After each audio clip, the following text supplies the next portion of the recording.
I had seen my fair share of shady deals and desperate men, but when a job took me deep into the Mississippi Delta, I knew I was stepping into something different, something old, something cursed. The client was a bluesman named Clyde Barrett, a man with fingers like thick cables and a voice that sounded like it had been soaked in whiskey and left out in the sun. He'd heard of me, Felix Mercer, the kind of investigator who takes the jobs others won't.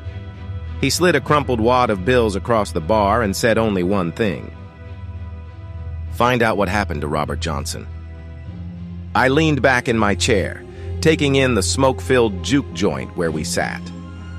The walls were sweating with the sound of a steel guitar, a young man crooning about hellhounds on his trail. Robert Johnson. The name wasn't unfamiliar. A bluesman who could play like no one else, a drifter who burned bright and died fast.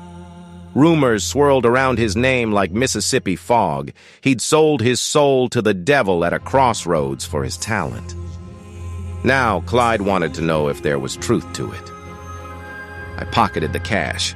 "All right, Barrett, let's see what the devil left behind." I started where all good ghost stories start, the scene of the crime. The crossroads weren't marked on any map, but every man, woman, and dog in the Delta seemed to know where they were. "Go down to 61, a farmer told me, chewing on the end of a pipe. "When you get to where the trees lean like they're listening, you're there." When I arrived, the place was quiet, too quiet. No cicadas, no wind, just the weight of something unseen pressing on my shoulders. I found an old woman sitting on a porch nearby. Folks called her Mama Ray, and if anyone knew the truth, it was her. "Boy came here with a guitar," she said, rocking slowly, her cataract-clouded eyes staring through me. "Waited till midnight, then he wasn't alone no more." My throat went dry. "You ever see this thing?" A dry chuckle. "Oh, you don't see him, sugar. You feel him. He asks for something. And if you got the nerve, you ask for something back." "And Johnson? What did he ask for?" She leaned forward, eyes glinting. "To be the best." I spent the next week tracking down anyone who had known Johnson. Some laughed at the idea of a devil's bargain. Others crossed themselves just hearing his name. A musician named Sunhouse told me Johnson left town as a nobody and came back a god.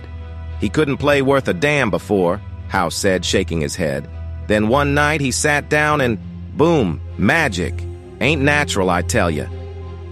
A preacher in Clarksdale claimed Johnson came to him once, panicked, convinced that something was following him.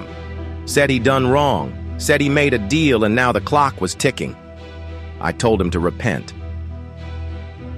Johnson didn't listen. And then there was Estelle, a woman who had been close to Johnson in his final days. "Robert knew his time was up," she whispered, looking over her shoulder like someone might be listening. "Said the Hellhounds were coming." Hellhounds.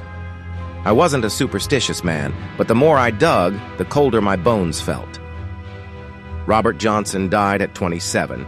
Some say poison, some say syphilis. The official story was no doctor present, but every witness agreed on one thing. He died screaming. "Something was taking him," Estelle said, her hands shaking. "Something we couldn't see." I traced his last hours to a juke joint outside Greenwood. The owner, a wiry man with nervous eyes, swore that Johnson had been given a bottle of whiskey laced with strychnine. "That boy went down hard," he muttered, like he was choking on fire. The death certificate was vague, but the rumors, they were carved in stone. Johnson had made a deal, and the devil had come to collect. So what was the truth?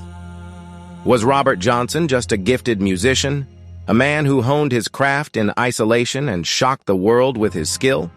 Or did something darker lurk in the shadows of the Delta? I had no answers, only echoes of a man who left behind music that felt like magic. Maybe that's all the devil really needs. I left Mississippi with more questions than answers. Maybe the legend was just that, a legend. But as I drove past the crossroads one last time, The wind carried a sound I couldn't explain. A guitar playing softly in the dark. The mystery lives on. What do you think? Did Robert Johnson make a deal with the devil, or was his talent the result of pure dedication? Let us know in the comments.